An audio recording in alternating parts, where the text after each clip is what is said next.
సేఫ్గా ఉండాలంటే ఏం చేయాలి? కొన్ని బేసిక్ రూల్స్ ఫాలో అయితే 90% హ్యాకింగ్ అవాయిడ్ చేయొచ్చు. మినిమం 8 to 12 క్యారెక్టర్స్ పాస్వర్డ్ ఉండాలి. ఇది చాలా స్ట్రాంగ్గా ఉంటుంది, హ్యాక్ చేయడానికి అంత ఈజీగా ఉండదు. Capital letters, small letters, numbers, సింబల్స్లో పాస్వర్డ్ పెట్టుకోవాలి.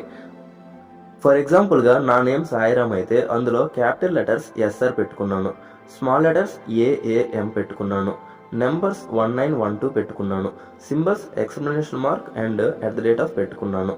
అయితే ఈ పాస్వర్డ్ చూడండి, SA explanation mark RAM @1912.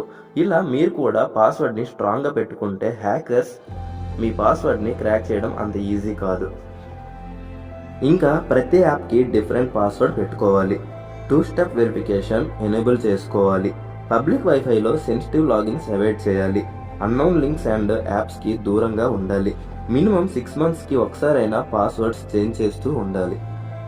Password hacking అనేది హ్యాకర్ యొక్క స్ట్రెంగ్త్ కాదు, యూజర్స్ యొక్క కేర్లెస్నెస్కి రిజల్ట్ మాత్రమే.